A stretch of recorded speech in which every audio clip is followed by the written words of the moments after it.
তিস্তা মহাপরিকল্পনা বাংলাদেশের প্রকল্প হলেও কাজ করবেন চীনা বিশেষজ্ঞরা। কূটনীতিক ভারসাম্য বজায় রাখতে ২০ বছর পর নতুন ভিসা নীতি চূড়ান্ত।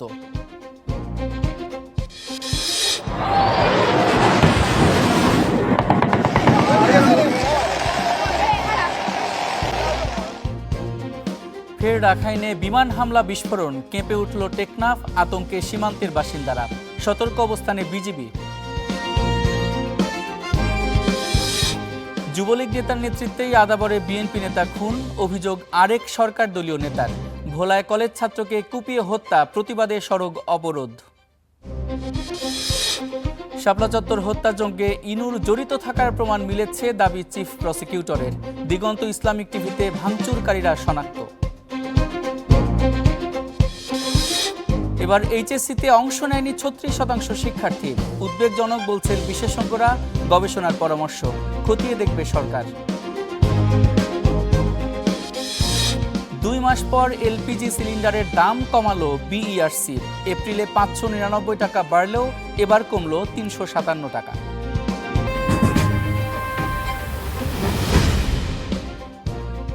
স্বাগত দেশে প্রবাসে, সঙ্গে আছি সাদিক হাসান ইমন। এতক্ষণ শিরোনাম শুনছিলেন। ওয়ালটন সাইড বাই সাইড ফ্রিজের 8-in-1 কনভার্টেবল মোডে স্পেস ইউজ করুন মনের মতো, আর থাকুন নেক্সট লেভেলে। Walton side by side fridge, স্টাইলে ফিচারে নেক্সট লেভেলে। এবারে বিস্তারিত। ভারতসহ আগ্রহী যে কোনো দেশকে অর্থনৈতিক করিডরে স্বাগত জানাবে চীন। অর্থনৈতিক উন্নয়ন ও যোগাযোগ বৃদ্ধির লক্ষ্য নিয়ে এগুলেও রোহিঙ্গা সমস্যার সমাধানেও গুরুত্বপূর্ণ ভূমিকা রাখতে পারে এই করিডর। প্রধানমন্ত্রী তারেক রহমানের সফর নিয়ে আয়োজিত সংবাদ সম্মেলনে চীনা রাষ্ট্রদূত ইয়াও ওয়েন নানা বিষয় নিয়ে কথা বলেন। এ সময় তিস্তা ইস্যুতে রাষ্ট্রদূত বলেন, বাংলাদেশের নিজস্ব প্রকল্প হলেও স্বাক্ষরিত সমঝোতা স্মারক অনুযায়ী তিস্তা প্রকল্প বাস্তবায়নে কাজ করবেন চীনের বিশেষজ্ঞরাও। জাতীয় অগ্রাধিকার ভিত্তিতে ইনশাআল্লাহ এই সরকার যে কোনো মূল্যে তিস্তা ব্যারেজ মহাপরিকল্পনা বাস্তবায়ন করবে। বাজেট অধিবেশনে প্রধানমন্ত্রী তারেক রহমান যে কোনো মূল্যে তিস্তা পরিকল্পনা বাস্তবায়নের কথা বলেছিলেন। এর আগে প্রধানমন্ত্রীর চীন সফরের আগে ও পরে এ নিয়ে বিস্তর আলোচনা চলেছে। ভারতের গণমাধ্যমে নানা ধরনের তথ্য ও বিশ্লেষণ শোনা যাচ্ছে। এরকম এক সময়ে বৃহস্পতিবার সকালে তারেক রহমানের চীন সফর নিয়ে সংবাদ সম্মেলনের আয়োজন করে চীনা দূতাবাস। রাষ্ট্রদূত ইয়াও ওয়েন বলেন, তিস্তা বাংলাদেশের নিজস্ব প্রকল্প হলেও এর টেকসই বাস্তবায়নে বৈজ্ঞানিক সম্ভাব্যতা সমীক্ষায় সরাসরি সহযোগিতা করবে চীন। তিস্তা বাংলাদেশের প্রকল্প, এটিকে টেকসই করতে আমরা সব ধরনের সহযোগিতা করব, কেননা এই প্রকল্পের সঙ্গে প্রায় ১ কোটি মানুষের জীবন জীবিকার ভবিষ্যৎ জুড়ে আছে। আর চীনের কিছু কোম্পানির সঙ্গে এদেশের সরকারি এজেন্সির সমঝোতা হয়েছিল, তারা তাদের মতো কাজ করবে। তবে সরকারি পর্যায়ে আমরা চীনের সেরা বিশেষজ্ঞদের এই প্রকল্পে যুক্ত করে ঢাকার পাশে থাকব।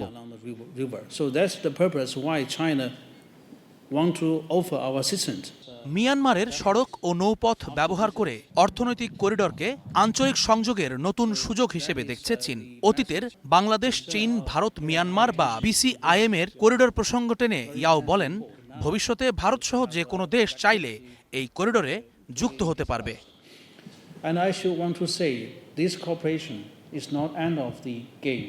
আমি বলতে চাই, এটা একেবারে নতুন কিছু নয়।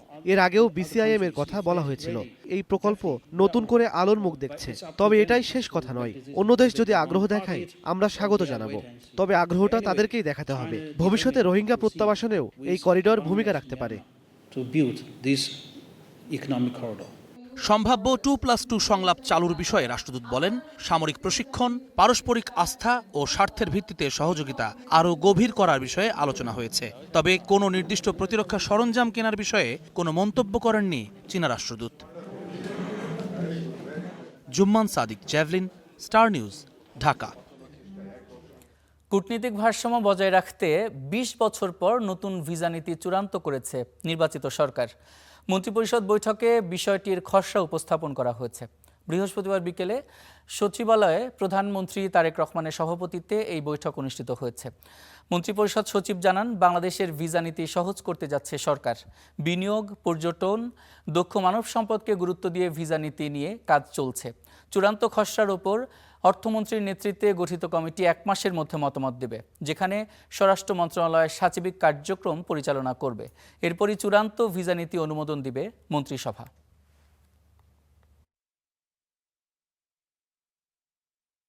বিদেশিদের বাংলাদেশে আগমন ও প্রস্থানকে সহজ ও সুশৃঙ্খল করা, বিদেশি বিনিয়োগ, ব্যবসা ও দক্ষ মানব সম্পদ আকৃষ্ট করা, পর্যটন, আতিথেয়তাকে খাতকে উৎসাহিত করা, প্রযুক্তি ও জ্ঞান স্থানান্তর নিশ্চিত করা, জাতীয় নিরাপত্তা ও আন্তর্জাতিক কূটনৈতিক ভারসাম্য বজায় রাখা এবং আধুনিক এবং সেবামুখী অভিবাসন কাঠামো গড়ে তোলার উদ্দেশ্যে 2006 সালে জারিকৃত ভিসা নীতিমালা সংশোধন করে ভিসা পলিসি 2026-এর খসড়া পরিমার্জনের জন্য মাননীয় অর্থমন্ত্রীর সভাপতিত্বে একটি মন্ত্রিসভা কমিটি গঠন করা হয়েছে। টাই এলো ইনোভার, যেন আপনি লাইফে থাকেন রেডি প্রতিদিন। Innova, designed for now. নজরুলের সাহিত্যকর্ম এবং জীবনবোধ 4 দেয়ালে আবদ্ধ না রেখে বিশ্বময় ছড়িয়ে দেওয়ার আহ্বান প্রধানমন্ত্রীর। সকালে সচিবালয়ে নজরুল বর্ষের উদ্বোধন করে তার আশা, সরকারের এই আয়োজনে দেশ বিদেশে জাতীয় কবির রচনার নতুন আঙ্গিকে মূল্যায়নের সুযোগ তৈরি হবে। বিদ্রোহ, মানবতা আর সাম্যের কণ্ঠস্বর কাজী নজরুল ইসলাম। শোষণ বঞ্চনার বিরুদ্ধে ছিলেন সোচ্চার। তাই জাতীয় কবির জন্মবার্ষিকী সাড়ম্বরে উদযাপন করবে সরকার। নজরুল বর্ষ 2026-2027 এর বছরব্যাপী কর্মসূচির আনুষ্ঠানিক উদ্বোধন ঘোষণা করব। বৃহস্পতিবার সচিবালয়ে নজরুল বর্ষের উদ্বোধন করে স্মারক ডাকটিকিট ও লোগো উন্মোচন করেন প্রধানমন্ত্রী। উদ্বোধনী আয়োজনে প্রশাসনিক কর্মকর্তাদের পরিবর্তে গবেষক, শিল্পী ও অনুরাগীদের ভার্চুয়ালি যুক্তের নির্দেশনা দেন সরকার প্রধান। নজরুল সঙ্গীতের আসর, প্রকাশনা কার্যক্রম, নাট্য উৎসব এবং চিত্র প্রদর্শনী সহ নানা আয়োজনের মাধ্যমে জাতীয় কবির সৃষ্টিকে জনপরিসরে আরো বিস্তৃতভাবে তুলে ধরার একটা উপলক্ষ তৈরি হয়েছে। কবি নজরুলকে নিয়ে আলোচনা মন্ত্রণালয় কিংবা সরকারি অফিসের 4 দেওয়ালে আবদ্ধ না রেখে তার সাহিত্য, কর্ম, তার জীবনবোধ পৌঁছে দিতে চাই মানুষের ঘরে ঘরে। এই আয়োজন দেশ বিদেশে জাতীয় কবির রচনার নতুন আঙ্গিকে মূল্যায়নের সুযোগ তৈরি করবে বলেও আশাবাদী প্রধানমন্ত্রী। বলেন, সাম্য সম্প্রীতির বার্তা দিয়ে অনুসরণীয় হয়ে আছেন নজরুল। শুধু মানুষের এই নিরাপত্তা নয়, আসুন কোনো প্রাণীও মানুষের হিংস্রতার শিকার যেন না হয়, বর্তমান সরকার সেটিও নিশ্চিত করতে চায়। নজরুল বর্ষ উদযাপনের মাধ্যমে দেশে বিদেশে জাতীয় কবির সৃষ্টিকর্ম নতুনভাবে মূল্যায়িত হবে। জাতীয় কবির স্মৃতি বিজড়িত ময়মনসিংহের ত্রিশালকে নজরুল সিটির ঘোষণার বিষয়েও পরিকল্পনা রয়েছে সরকারের। টোটাল বিষয়টার সাথে একটু অবশ্যই ওনারা থাকবেন। Sabbir Ahmed, star news, Dhaka. উচিত ছিল তাহলে। ফের অশান্ত মিয়ানমারের রাখাইন রাজ্য, চলছে সংঘাত, প্রতিহিংসা। একের পর এক বিকট শব্দে বিস্ফোরণ, আর তাতে কাঁপছে টেকনাফ সীমান্ত। এতে আতঙ্কিত মানুষ, নদীতে নামতে পারছে না জেলেরাও। এ সময় রোহিঙ্গা অনুপ্রবেশ রোধে নজরদারি বাড়িয়েছে বিজিবি। মিয়ানমারের রাখাইনের মংডু, আবারও সেখানে চলছে সংঘাত, সহিংসতা। একের পর এক বিকট শব্দে ঘটছে বিস্ফোরণ। সেই বিস্ফোরণের শব্দে কাঁপছে টেকনাফ সীমান্ত, ছড়িয়েছে উদ্বেগ, আতঙ্ক। স্থানীয়রা জানান, বুধবার রাত 9টা থেকে বদলে যায় মংডুর পরিবেশ। উঠছে যুদ্ধ বিমান, একের পর এক ঘটছে বিস্ফোরণ। এতে নির্ঘুম রাত কেটেছে বেশিরভাগ মানুষের। হঠাৎ মধ্যে আমরা তেমন বিষয় জানি না, হঠাৎ মধ্যে রাতের 9টার দিকে বিকল একটা আওয়াজ পেয়েছি মায়ানমার থেকে। আমরা যারা সীমান্তবর্তী এলাকায় রয়েছি তাদের একটু সমস্যা তো হবে অবশ্যই। মায়ানমার সীমান্তে যেটা হচ্ছে, ওদেরকে আমি প্রশাসনিক দৃষ্টি এগুলো যে তারা নজরদারি রাখে। মায়ানমার যে আরকান আর্মিরা যে বাংলাদেশে না ঢুকতে পারে। ভয়ে নাফ নদীতে নামতে পারেননি জেলেরা। বন্ধ রয়েছে মাছ শিকার। 2 মাস বন্ধ ছিল, বন্ধর পরে তো মাছ ফাঁক আর দেনা ফাঁক যাইতে হবে, জাল তো মারতে হবে, আমাদের গরিব মানুষ ভাত খাইতে হবে। মাছ শিকার যাচ্ছে আমাদের ভয় লাগে, আমাদের সব জায়গায় লোক বসবাস করে কাজ করে কাজ। বিজিবি বলছে, মিয়ানমারে অভ্যন্তরীণ সংঘাত, সহিংসতা চলছে। সতর্ক আছে বিজিবি। অনুপ্রবেশ রোধে বাড়ানো হয়েছে নজরদারি। নরমালি বিমান হামলা হইলে যেটা হয় যে ওখানে তো লোকজন আতঙ্কে থাকে, তখন অনেক রোহিঙ্গাই চেষ্টা করে নদী পার হয়ে বাংলাদেশে চলে আসার চেষ্টা করে, এর আগে দেখেছি। তো সেই হিসাবে আমরা সতর্ক অবস্থা আছি যেন কোনো রোহিঙ্গা ওদিকে নাম প্রবেশ করতে পারে। আমাদের এখানে কয়েকটা শব্দ শুনতে পেয়েছি, খোঁজ নিয়ে জানতে পেরেছি এখানে মংডু আর বুথিন্ডা টাউনশিপে সকালে হয়েছিল বিমান হামলা, এবং রাতেও সম্ভবত আবার বিমান হামলা চলছে। আমাদের বিজিবি অ্যালার্ট আছে, কোস্টগার্ড অ্যালার্ট আছে। এর আগে গত বছরের ডিসেম্বরেও মংডুতে সংঘাত সহিংসতার ঘটনা ঘটেছে। Desk report, star news. সাবেক যুবলীগ নেতার নেতৃত্বেই মোহাম্মদপুরের আদাবরে বিএনপি নেতা বাদশাকে হত্যা করা হয়েছে, এমন অভিযোগ করেছেন হামলায় আহত আরেক বিএনপি নেতা সাদ্দাম। হাসপাতালের বিছানায় স্টার নিউজকে দেওয়া সাক্ষাৎকারে তিনি আরও জানান, বিশ্বকাপ ফুটবলের খেলা চলাকালে বাঁশি বাজানোকে কেন্দ্র করে বিতর্কের শুরু হলেও তা সালিশের মাধ্যমে নিষ্পত্তি হয়, কিন্তু তারপরও 10 থেকে 15 জনের একটি দল অতর্কিত হামলা চালায়। এই ঘটনায় 3 জনকে আটক করেছে পুলিশ।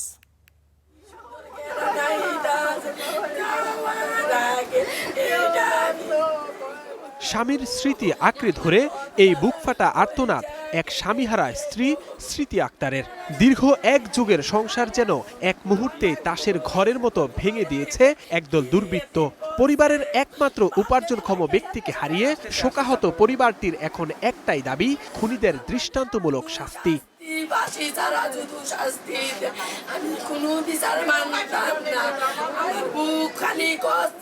নির্মম ওই হত্যার সূত্রপাত ব্রাজিল জাপান বিশ্বকাপ ফুটবল ম্যাচকে ঘিরে। খেলা চলাকালে বাঁশি বাজানোকে কেন্দ্র করে স্থানীয় কয়েকজন কিশোরের সঙ্গে কথা কাটাকাটি হয় স্থানীয় বিএনপি নেতা বাদশা ও সাদ্দামের।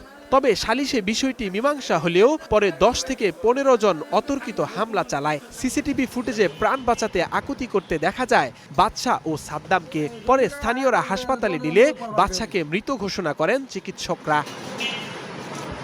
গুরুতর আহত অবস্থায় হাসপাতালে শয্যায় সাদ্দাম। হামলার সেই ভয়াবহ মুহূর্তের বর্ণনা দেন তিনি। ওরা আগে যুবলীগ করতো, বাঙ্গারি বাবুর লগে, তারপর হইলে যে রঞ্জুর সাথে, ঠিক আছে, এরা সব রঞ্জুর ইন্ধনের আর কি, ঠিক আছে, মিল্লা যে আমরা মিল্লা গেছি, আমরা বের হতে ওরা কোবাকুবি আমাদেরকে শুরু করে দিচ্ছে। জড়িতদের দৃষ্টান্তমূলক শাস্তির দাবি করেন সাদ্দামের মা কুকিলা বেগম। সন্ত্রাস মুক্ত করতে চায়, সন্ত্রাসের প্রতিবাদ করতে চায়, ওনারে পৃথিবীতে রাখবো না। সালিশে মীমাংসার পরও কেন এ হামলা, তার সুষ্ঠু তদন্ত ও বিচার চান প্রত্যক্ষদর্শীরা। হুমকি দিয়ে দিছে, এখন যাইতে দোকানতে বাইরে হইলো, বাইরে হয়ে গিয়ে বইরেলা। আমরা চাই ফাঁসি, যারা মারছে এরা ফাঁসি চাই, আমরা গরিবের লাগে কি বিচার নাই। পুলিশ জানায় এ ঘটনায় 3 জনকে আটক করা হয়েছে, অন্যদের গ্রেপ্তারে চলছে অভিযান। যেই হোক না কেন আমরা তাদেরকে আইনের আওতায় নিয়ে আসব, এবং এই ঘটনার লাশ পোস্টমর্টমের পর্যায়ে রয়েছে এবং মামলা প্রক্রিয়াধীন রয়েছে, কিন্তু আমরা আমাদের যে তদন্ত যে কার্যক্রম এটা আমরা শুরু করে দিয়েছি। রাজনৈতিক পরিচয়ের কারণে অপরাধীদের কোনো ছাড় দেয়া হবে না বলেও হুঁশিয়ারি দেয় পুলিশ। ফুটবল খেলার যে আনন্দ উপভোগ করা নিয়ে যে ঘটনাটা, জিসান আহমেদ, স্টার নিউজ, ঢাকা। সিলেটের জকিগঞ্জে বিশ্বকাপ ফুটবল খেলাকে কেন্দ্র করে চাচাতো ভাইয়ের হাতে যুবক খুনের অভিযোগ উঠেছে। পুলিশ জানায়, বুধবার রাতে ইংল্যান্ড বনাম ডিআর কঙ্গোর খেলা চলছিল। খেলা দেখা নিয়ে পারভেজ আহমেদ এবং আলম আহমেদের মাঝে কথা কাটাকাটি হয়। এ সময় পারভেজ ঘর থেকে চুরি এনে আলমকে আঘাত করে। পরে গুরুতর আহত অবস্থায় আলমকে হাসপাতালে নিলে চিকিৎসক তাকে মৃত ঘোষণা করেন। পরে পুলিশ অভিযান চালিয়ে অভিযুক্ত পারভেজকে আটক করে। উদ্ধার করা হয় হত্যাকাণ্ডে ব্যবহৃত ছুরিও। নিহত আলম ও ঘাতক পারভেজ সম্পর্কে আপন চাচাতো ভাই। হত্যাকাণ্ডের এই ঘটনায় মামলা করেছে নিহতের বড় ভাই। প্রেম সংক্রান্ত বিরোধের জেরে ভোলার লালমোহনে এক স্কুল ছাত্রকে ছুরিকাঘাতে প্রাণ হারিয়েছে আরেক কলেজ ছাত্র। এই ঘটনায় আরও 2 যুবক গুরুতর আহত হয়েছেন। ঘটনার পর অভিযুক্ত নিজেই থানায় গিয়ে আত্মসমর্পণ করে। হত্যাকাণ্ডের প্রতিবাদে সড়ক অবরোধ করে বিক্ষোভ করেন শিক্ষার্থী এবং স্থানীয়রা। আদিল হোসেন তপুর প্রতিবেদনে বিস্তারিত। বৃহস্পতিবার দুপুর ভোলার লালমোহন পৌরসভার 5 নম্বর ওয়ার্ডের স্বনির্ভর সড়ক এলাকা। হঠাৎ ছুরি হাতে এক কিশোরের হামলা, মুহূর্তেই আতঙ্ক ছড়ায় পুরো এলাকায়। এলোপাতাড়ি ছুরিকাঘাতে গুরুতর আহত হন ডক্টর আজহারউদ্দিন ডিগ্রি কলেজের 1 একাদশ শ্রেণীর শিক্ষার্থী ইব্রাহিম খলিল নয়ন। তাকে বাঁচাতে এগিয়ে এলে আহত হন আরমান ও আশরাফ। স্থানীয়রা আহতদের উদ্ধার করে লালমোহন উপজেলা স্বাস্থ্য কমপ্লেক্সে নিলে চিকিৎসক ইব্রাহিম খলিল নয়নকে মৃত ঘোষণা করেন। আশঙ্কাজনক অবস্থায় আহত আরমান ও আশরাফকে প্রথমে ভোলা সদর হাসপাতাল, পরে উন্নত চিকিৎসার জন্য বরিশাল শের-ই-বাংলা মেডিকেল কলেজ হাসপাতালে পাঠানো হয়। আমরা নয়নের হত্যার বিচার চাই, আমরা ওর ফাঁসি চাই, আমরা সবাই ওর যত আত্মীয়স্বজন আছে সবাই ওর ফাঁসি চাই, আমি বিচার চাই। সে নৃশংসভাবে আমাদের বন্ধুকে হত্যা করছে, এটা আমরা মেনে নিতে পারছি না। তো আমাদের বন্ধুর সুষ্ঠু বিচার চাই এবং হত্যাকারী ফাঁসি চাই। পুলিশ জানায়, প্রেম ঘটিত বিষয়ে আব্দুল্লাহ আল মানিকের সঙ্গে কলেজ ছাত্র নয়নের বিরোধ চলছিল। সেই বিরোধের জের ধরেই ছুরিকাঘাতের এই ঘটনা।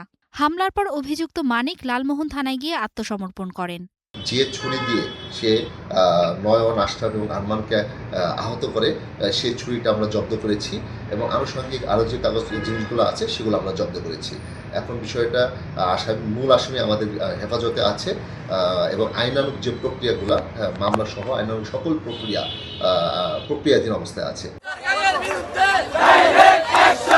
এই ঘটনার খবর ছড়িয়ে পড়লে নিহতের সহপাঠীরা থানার সামনে জড়ো হন। তারা দ্রুত বিচার ও সর্বোচ্চ শাস্তির দাবিতে ভোলা চরফ্যাশন আঞ্চলিক মহাসড়ক অবরোধ করে বিক্ষোভ করেন। টায়ার জ্বালিয়ে প্রায় 1 ঘন্টা সড়ক অবরোধের পর পুলিশের আশ্বাসে পরিস্থিতি স্বাভাবিক হয়।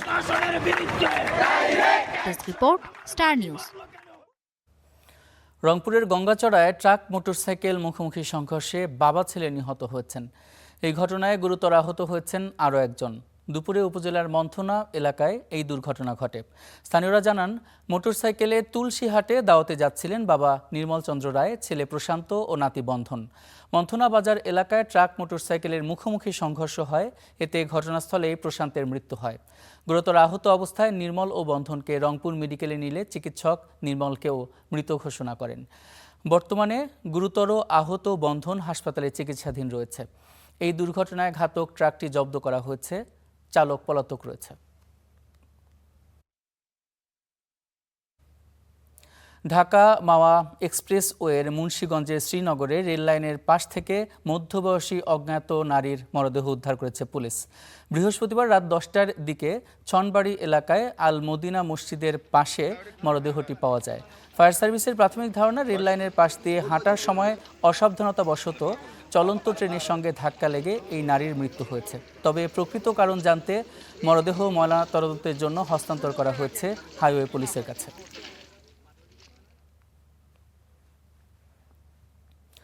হাসানুল হক ইনুর বিরুদ্ধে শাপলা চত্বর হত্যাযজ্ঞে জড়িত থাকার প্রমাণ মিলেছে, এমনটাই দাবি করেছেন চিফ প্রসিকিউটর আমিনুল ইসলাম। বলেন, এই মাসের শেষের দিকে আলোচিত এই মামলার তদন্ত প্রতিবেদন এবং আনুষ্ঠানিক অভিযোগ ট্রাইব্যুনালে দাখিল করা হবে। আর তাই জুলাই হত্যাযজ্ঞে দণ্ডিত হবার পর নতুন এক মামলার আসামি হতে যাচ্ছেন জাসদ সভাপতি ইনু। ঠিকাদারি নাই, সেই রাজাকারের ঠিকাদারির দল বিএনপি। বেগম খালেদা জিয়া, তারেক রহমান তার কৃতকর্মের ফল ভোগ করছেন মাত্র।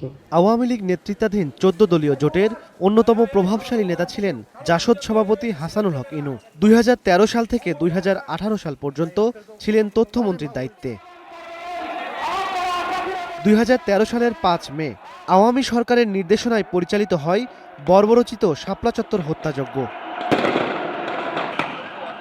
অভিযোগ রয়েছে, ওই সময় তথ্য মন্ত্রণালয়ের চাপের কারণে নির্মময় হত্যাকাণ্ডের প্রকৃত তথ্য প্রকাশ করতে পারেনি অধিকাংশ গণমাধ্যম। এখানেও প্রশ্ন ওঠে তথ্যমন্ত্রী হিসেবে ইনুর ভূমিকা নিয়ে।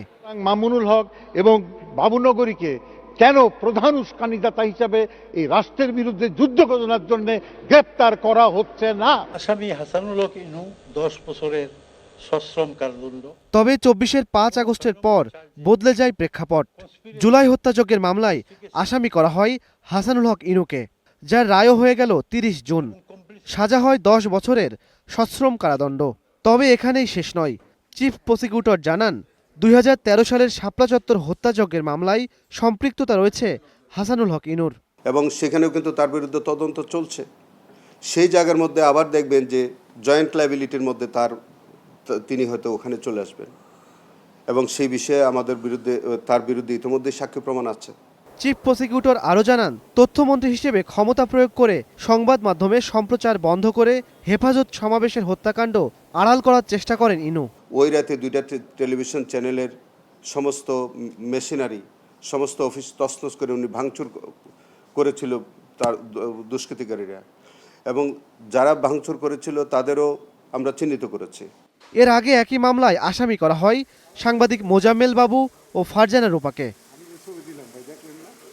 ইমন Mahmud, star news, Dhaka. HSC পরীক্ষায় এবারও বেড়েছে অনুপস্থিতির হার। তবে আরও উদ্বেগের বিষয়, একাদশ শ্রেণীতে নিবন্ধন করা লাখো শিক্ষার্থীর বড় একটি অংশ পরীক্ষার ফর্মই পূরণ করেনি। মাত্র 2 বছরের ব্যবধানে 36% বেশি শিক্ষার্থী কেন পরীক্ষার বাইরে চলে গেল তা নিয়ে প্রশ্ন তুলেছেন শিক্ষাবিদরা। সরকার বলছে বিষয়টি খতিয়ে দেখে প্রয়োজনীয় ব্যবস্থা নেওয়া হবে। ফরহাদ বিন নূরের রিপোর্ট।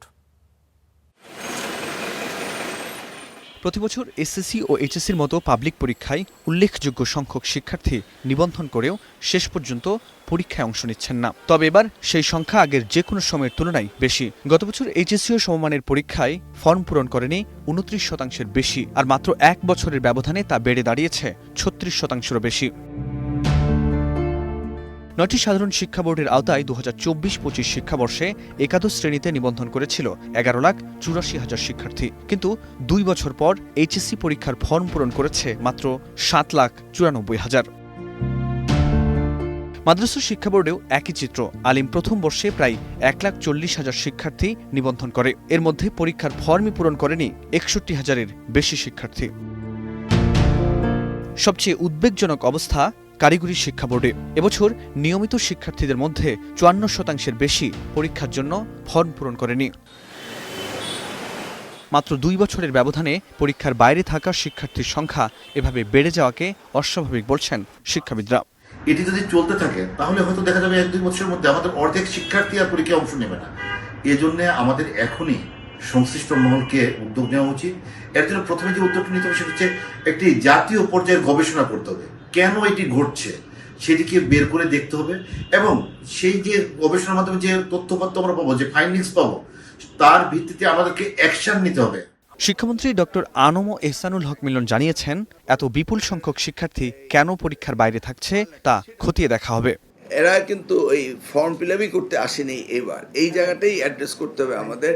কারণ আমার মনে হয় না ক্লাসরুমগুলোতে ওই ধরনের পড়ালেখা করানো হয়েছে। তো আমরা সেই জায়গাটা অ্যাড্রেস করব, root cause of the problem, nucleus of the problem আমরা অ্যাড্রেস করবো, যেন এটা যেন আগামী দিনে না হয়। এটা একটা ভীতিমূলক এত বড় পরিসংখ্যান। শুধু তাই নয়, এবার ফর্ম পূরণের পরও পরীক্ষায় অনুপস্থিতির হার বেড়েছে। পরীক্ষার প্রথম দিন 11টি শিক্ষা বোর্ডে মোট 24,784 জন পরীক্ষার্থী পরীক্ষার হলে উপস্থিত হয়নি। ফরহাদ বিন নূর, স্টার নিউজ, ঢাকা। দেশের প্রায় 32,000 সরকারি প্রাথমিক বিদ্যালয়ে প্রধান শিক্ষক নিয়োগের বাধা কাটল। সর্বোচ্চ আদালতের রায়ে কাটল 13 বছরের আইনি জটিলতা। সকালে প্রধান বিচারপতির নেতৃত্বে এই রায় দেন 4 সদস্যের আপিল বিভাগ। এতে শিক্ষা ব্যবস্থায় দ্রুত শৃঙ্খলা ফেরার আশা অ্যাটর্নি জেনারেলের। দেশের সরকারি প্রাথমিক বিদ্যালয়ে প্রধান শিক্ষক নিয়োগ আটকে ছিল 2013 সাল থেকে। এ অবস্থায় এর আইনি জটিলতা ও প্রশাসনিক অচলাবস্থা কাটাতে 32,500 শিক্ষকের পদোন্নতি সংক্রান্ত মামলার শুনানি করতে উদ্যোগী হয় বিএনপি সরকার। বৃহস্পতিবার সেই মামলারই রায় দিলেন আপিল বিভাগ, আর এতেই কাটল প্রাথমিকের প্রধান শিক্ষক নিয়োগের বাধা। এই রায়ে সন্তুষ্টি প্রকাশ করেছেন সরকারি প্রাথমিক বিদ্যালয়ের আপিলকারী শিক্ষকেরা। আজকে ন্যায় বিচার প্রতিষ্ঠিত হয়েছে। আজকে অনেকগুলো মামলা সম্মিলিতভাবে 73-23 নিয়েছিল, এই 73-23 আজকে রায় হয়েছে। এই রায় অনুযায়ী নবজাতীয়করণকৃত শিক্ষকরা তারা 1-1-2013 থেকেই তাদের জ্যেষ্ঠতা গেজেটে যা উল্লেখ আছে এটাই হবে। পরে অ্যাটর্নি জেনারেল আশা ব্যক্ত করেন, এই রায়ে শিক্ষা ব্যবস্থায় শৃঙ্খলা। গত 2 বছরের মধ্যে দেশের সবচেয়ে বড় স্বর্ণের চালান জব্দ হয়েছে শাহজালাল আন্তর্জাতিক বিমানবন্দরে। দুবাই থেকে চট্টগ্রাম হয়ে ফেরা বিমান বাংলাদেশ এয়ারলাইন্সের একটি ফ্লাইটের কার্গো হোল্ড থেকে উদ্ধার করা হয়েছে প্রায় 19 কেজি স্বর্ণ। গোয়েন্দা তথ্যের ভিত্তিতে পরিচালিত যৌথ অভিযানে উদ্ধার হওয়া এসব স্বর্ণের বাজার মূল্য প্রায় 45 কোটি টাকা। নাইমাবিরের রিপোর্ট। দুবাই থেকে ঢাকায় ফেরা বিমানের BG-148 ফ্লাইটের কার্গো হোল্ড থেকে উদ্ধার করা হয় প্রায় 18 কেজি 720 গ্রাম স্বর্ণ। গত 2 বছরের মধ্যে শাহজালাল আন্তর্জাতিক বিমানবন্দরে এটি সবচেয়ে বড় স্বর্ণ আটকের ঘটনা। বৃহস্পতিবার ডিজিএফআই, এভিয়েশন সিকিউরিটি, কাস্টমস এবং বিমান বাংলাদেশ এয়ারলাইন্সের নিরাপত্তা বিভাগের যৌথ অভিযানে ভেস্তে যায় স্বর্ণ চোরা কারবারিদের এই অপচেষ্টা। উদ্ধার হওয়া স্বর্ণ কাস্টমসের জিম্মায় নেওয়া হয়েছে। কিভাবে এই বিপুল পরিমাণ স্বর্ণ বিমানের কার্গো হোল্ডে পৌঁছালো, এর সঙ্গে কারা জড়িত এবং এটি কোনো আন্তর্জাতিক স্বর্ণ পাচার চক্রের অংশ কিনা, এসব বিষয় খতিয়ে দেখছেন তদন্ত সংশ্লিষ্টরা। প্রথমত কাস্টমস আইন এটার ব্যবস্থা সবসময় নেওয়া হয়। হ্যাঁ, আমরা একটা আটক প্রতিবেদন দিয়ে দিই এবং এই একই সাথে আমরা একটা এখন ফৌজদারি মামলার প্রক্রিয়া চলমান রয়েছে, আমরা ফৌজদারি মামলা করব, তারপর পুলিশ ফার্দার ইনভেস্টিগেট করে দেখবেন যে এটার পিছনে কারা জড়িত আছে। ঢাকা কাস্টমস হাউস বলছে, গোয়েন্দা তথ্যের ভিত্তিতে বিভিন্ন সংস্থার সমন্বিত অভিযানের কারণেই এই বড় চালানটি আটক করা সম্ভব হয়েছে। BG-148 ফ্লাইট যেটা দুবাই থেকে চট্টগ্রাম হয়ে ঢাকাতে ল্যান্ড করে, সেখানে আমরা গোয়েন্দা সংস্থার তথ্যের ভিত্তিতে ডিজিএফআই, এভিয়েশন সিকিউরিটি, কাস্টমস, বিমান সিকিউরিটি একটা যৌথ দল অভিযান চালায় এবং বিমানের যেখানে কার্গো রাখার স্থান, সেখানে কার্গো হোল্ড বলি আমরা, এটার ভেতর থেকে 160টা স্বর্ণের বার উদ্ধার করা হয়, যার ওজন হচ্ছে 18.12.7 কেজি। উদ্ধার হওয়া স্বর্ণবারগুলোর আনুমানিক বাজার দর 45 কোটি টাকা। নাইম আবির, স্টার নিউজ, ঢাকা। এপ্রিলে 2 ধাপে 599 টাকা বাড়ানোর পর এবার 12 কেজি এলপিজি সিলিন্ডারের দাম 357 টাকা কমালো বিইআরসি। নতুন দাম 1528 টাকা। আন্তর্জাতিক বাজারে দাম কমায় দেশের বাজারেও সমন্বয় করা হলো। মূল্য নির্ধারণী সংবাদ সম্মেলনে বিইআরসি চেয়ারম্যান দাবি করেন, বাজারে নির্ধারিত দরের চেয়ে কমে পাওয়া যাচ্ছে সিলিন্ডার। মধ্যপ্রাচ্যের সংঘাতে এপ্রিলে 12 কেজি এলপিজির দাম 2 ধাপে 599 টাকা বাড়িয়ে 1940 টাকা নির্ধারণ করা হয়। মে মাসে দাম অপরিবর্তিত রাখলেও জুনে কমানো হয় 55 টাকা। এবার জুলাইয়ের জন্য 357 টাকা কমিয়ে 1528 টাকা নির্ধারণ করল বিইআরসি। অর্থাৎ প্রায় 600 টাকা বাড়লেও কমলো 400 টাকা। তবে বরাবরই বিইআরসির নির্ধারিত দামের চেয়ে ক্রেতাদের বেশি মূল্যে সিলিন্ডার কিনতে হয়। এ বিষয়ে সংস্থাটির ভূমিকা নিয়ে প্রশ্ন করলে দাম সমন্বয়ের সংবাদ সম্মেলনে চেয়ারম্যান দাবি করেন, নির্ধারিত দরের চেয়ে কম দামে সিলিন্ডার বিক্রি হচ্ছে বাজারে। আমাদের গত 2 মাসের অভিজ্ঞতা আমরা দেখি, আমরা কিন্তু নির্ধারিত দামের চেয়ে কমে গ্রাহক পেয়েছে, এটা সারা দেশেই। আমাদের দাম যখন গত মাসে 1885 ছিল, মানুষ এটা 1600-তে পেয়েছে, 1700 পেয়েছেই, তাই না? সো আমরা এইবার দেখি, এই মাসটা দেখি। মূসক সহ প্রতি কেজি এলপিজি 127 টাকা 30 পয়সা ও প্রতি লিটার অটো গ্যাসের দাম নির্ধারণ করা হয় 70 টাকা। হরমুজ প্রণালী পুরোপুরি স্বাভাবিক না হওয়ায় জাহাজ ভাড়া এখনো বাড়তি। অন্যথায় দাম আরও কমানো যেত বলে জানান বিইআরসি চেয়ারম্যান। এখনো মাইন আছে হরমুজে, যেখানে ইন্স্যুরেন্স এখনো কমে আসে নাই, তো আমরা কমাচ্ছি এটা। আমরা আমার মনে আছে ভালো করে যে 120-এ ছিল এটা, যেখান থেকে আমরা 250-এ লাভ দিয়ে গিয়েছিলাম, মূলত সাপ্লাই চেইনটা যেন অক্ষুণ্ণ থাকে। কারণ তখন যেটা ছিল সমস্যা, যে জাহাজগুলি ভাড়া চাচ্ছিল বেশি, আর আমাদের যে দাম ছিল সেই দামের কারণে লোকাল ব্যাংকগুলি এলসি খুলতেছিল না। So that was a real problem at that time. এ সময় লোডশেডিং নিয়ে প্রশ্ন করা হলে একাধিক বিদ্যুৎ কেন্দ্র বন্ধ থাকায় সরবরাহে ঘাটতি ছিল বলে জানান বিইআরসি চেয়ারম্যান। আদার কস্ট মিলিয়ে যেটা প্রিমিয়াম। মাঝার মাহবুব, স্টার নিউজ, ঢাকা। পুঁজিবাজারে কোম্পানির তালিকাভুক্তির অনুমোদন 15 দিনে ও আইপি এবং বন্ড আবেদন প্রক্রিয়া সম্পূর্ণ ডিজিটালকরণ সহ বেশ কিছু পরিবর্তন আসছে। বাংলাদেশ সিকিউরিটিজ অ্যান্ড এক্সচেঞ্জ কমিশনের চেয়ারম্যান মাসুদ খান বৃহস্পতিবার ডিএসসি ব্রোকার্স অ্যাসোসিয়েশন আয়োজিত এক মতবিনিময় সভায় এই কথা জানিয়েছেন। বিএসইসির চেয়ারম্যান বলেন, পুঁজিবাজারে কোম্পানি তালিকাভুক্ত প্রক্রিয়া সহজ করতে আইপিও আবেদন সরাসরি ডিএসসিতে করা যাবে এবং ডিএসসিতে যাবে এবং অনুমোদনে তারা পূর্ণ ক্ষমতাপ্রাপ্ত হবে। ডিএসসি অনুমোদন করার পর বিএসইসিতে পাঠালে 15 দিনের মধ্যে চূড়ান্ত অনুমোদন দেওয়ার পরিকল্পনা করা হচ্ছে। এ সময় বক্তারা আইপিও আবেদনের বর্তমান কোনো ডিজিটাল ট্র্যাকিং সিস্টেম নেই এবং সবকিছু কাগজে হচ্ছে বলে দাবি করেন। কোন আবেদন কোন ডেস্কে আটকে আছে তা জানার জন্য একটি ট্র্যাকিং সিস্টেম চালু করা প্রয়োজন।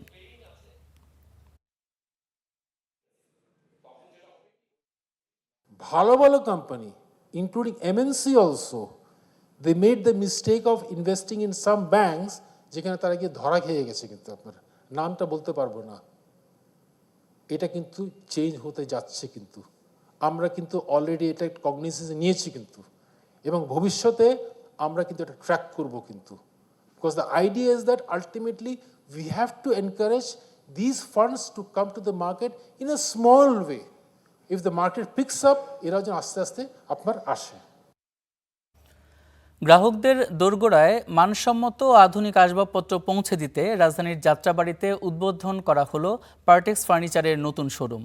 বিকেলে যাত্রাবাড়ির রসুলপুর দনিয়ায় ফিতা কেটে এই নতুন শোরুম উদ্বোধন করা হয়। অনুষ্ঠানে আয়োজকরা জানান, সমসাময়িক লাইফস্টাইলের সঙ্গে সঙ্গতি রেখে নতুন নতুন ডিজাইনের চমৎকার সব ফার্নিচার তৈরি করছে পার্টেক্স। আধুনিক নকশা ও টেকসই ফার্নিচারের কালেকশন দিয়ে সাজানো হয়েছে নতুন এই আউটলেটটি। অনুষ্ঠানে পার্টেক্স ফার্নিচারের adviser KM Mahmud Ali, chief business development officer Fakhruddin Ahmed সহ অন্যান্য অতিথিরা উপস্থিত ছিলেন।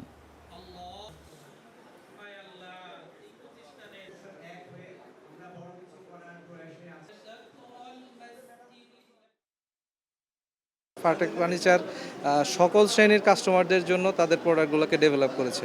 তো এটা যেমন খুব বনেদি এবং খুব দেশের বাইরের খবর। ইরানের সর্বোচ্চ ধর্মীয় নেতা আয়াতুল্লাহ আলী খামেনির জানাজায় অংশ নিতে তেহরানের পথে ঢাকা ছেড়েছেন স্পিকার হাফিজউদ্দিন আহমদ। তার সঙ্গে রয়েছেন 11 দলীয় জোট প্রতিনিধিরা। সকালে শাহজালাল বিমানবন্দর থেকে রওনা হন তারা। আয়াতুল্লাহ আলী খামেনির রাষ্ট্রীয় জানাজা এবং দাফনের আনুষ্ঠানিকতা শুরু হচ্ছে শনিবার 4 জুলাই। তেহরানে মূল জানাজা শেষে ইরাকের নাজাফ এবং কারবালা হয়ে 9 জুলাই তাঁর জন্মস্থান মাশহাদে ইমাম রেজার মাজার সংলগ্ন এলাকায় চিরনিদ্রায় শায়িত হবেন ইরানের সর্বোচ্চ ধর্মীয় নেতা।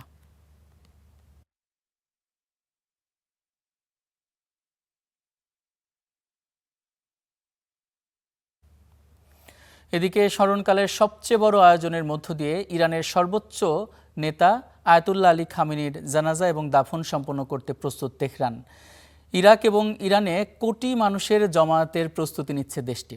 শুধু তেহরানেই 2 কোটি মানুষ খামেনির জানাজায় অংশ নেবে বলে আশা করা হচ্ছে। শনিবার থেকে ইরান এবং ইরাকের 5টি শহরে একযোগে পালন করা হবে শোক অনুষ্ঠান। ইরানের সড়ক অলিগলি ছেয়ে গেছে প্রয়াত নেতা আয়াতুল্লাহ আলী খামেনির ছবিতে। প্রস্তুতি চলছে ইরানের ইতিহাসে সবচেয়ে বড় জানাজা আয়োজনের। শনিবার থেকে শুরু হচ্ছে 6 দিনের কর্মসূচি। ইরান ও ইরাকের 5টি শহরে অনুষ্ঠিত হবে বিভিন্ন পর্ব। প্রথম 2 দিন তেহরানের মোসাল্লা প্রেয়ার কমপ্লেক্সে রাখা হবে খামেনির মরদেহ। সোমবার 10 কিলোমিটার দীর্ঘ শোকযাত্রা যাবে ইমাম হোসেন স্কয়ার থেকে আজাদে স্কয়ার পর্যন্ত। শুধু তেহরানেই প্রায় 2 কোটি মানুষ এই শোকযাত্রায় অংশ নেবে। এরপর মরদেহ নেওয়া হবে কোম শহরে। শিয়া মুসলিমদের অন্যতম গুরুত্বপূর্ণ ধর্মীয় কেন্দ্র হিসেবে পরিচিত কোমের ফাতিমা মাসুমা মাজার ও জামকারান মসজিদে অনুষ্ঠিত হবে পরবর্তী কর্মসূচি। ইরাকের শিয়া অধ্যুষিত শহর নাজাফ ও কারবালাতেও হবে শোকানুষ্ঠান। হজরত আলী ও ইমাম হুসাইনের মাজার এই 2 শহরে। প্রস্তুতি নিয়ে আলোচনা করতে সেখানকার কর্তৃপক্ষের সঙ্গে বৈঠক করেছেন ইরানের পররাষ্ট্রমন্ত্রী আব্বাস আরাকচি। সবশেষে জন্মস্থান মাশহাদে শায়িত হবেন খামেনি। ইরানের সবচেয়ে পবিত্র এই শহরে অবস্থিত 8ম শিয়া ইমাম রেজার মাজার। কর্তৃপক্ষের ধারণা, শুধু দাফন অনুষ্ঠানে অংশ নিতে পারেন 80 লাখ থেকে 1 কোটি মানুষ। পুরো আয়োজন ঘিরে নজিরবিহীন নিরাপত্তা নিচ্ছে ইরান। তেহরানের সড়কগুলো রূপ নিচ্ছে অস্থায়ী পার্কিংয়ে। মসজিদ, স্কুল, বিশ্ববিদ্যালয় ও ক্রীড়া কমপ্লেক্সগুলোতে হচ্ছে অতিথিদের থাকার ব্যবস্থা। নিরাপত্তার দায়িত্বে থাকছে Islamic Revolutionary Guard Corps IRGC। তবে বর্তমান সর্বোচ্চ নেতা মোস্তফা খামেনি অনুষ্ঠানে উপস্থিত থাকবেন কিনা সেটি এখনও নিশ্চিত নয়। পাকিস্তানের প্রেসিডেন্ট আসিফ আলী জারদারি এবং প্রধানমন্ত্রী শাহবাজ শরীফ প্রতিনিধি দল পাঠানোর ঘোষণা দিয়েছেন। তবে উপসাগরীয় দেশ ও রাশিয়া বা চীনের শীর্ষ নেতারা অংশ নিচ্ছেন কিনা সেটি এখনও স্পষ্ট নয়। ইফাতিরা, স্টার নিউজ। সিরিয়ার রাজধানী দামেস্কের হেজাজ এলাকায় একটি ক্যাফেতে ভয়াবহ বিস্ফোরণে 6 জন নিহত হয়েছেন। এই ঘটনায় আরও অন্তত 22 জন আহত হয়েছেন বলে প্রাথমিকভাবে নিশ্চিত করেছে কর্তৃপক্ষ। বৃহস্পতিবার সন্ধ্যায় এই বিস্ফোরণের ঘটনা ঘটে। সিরিয়ার স্বাস্থ্য মন্ত্রণালয় জানিয়েছে, দামেস্কের আল নাসর স্ট্রিটে বিস্ফোরণের স্থান থেকে 14 জনকে আল মুস্তাহিদ হাসপাতালে ভর্তি করা হয়েছে। বিস্ফোরণের কারণ তাৎক্ষণিকভাবে জানানো হয়নি। এর মধ্যে ঘটনাস্থল ঘিরে তদন্ত শুরু করেছে নিরাপত্তা বাহিনী।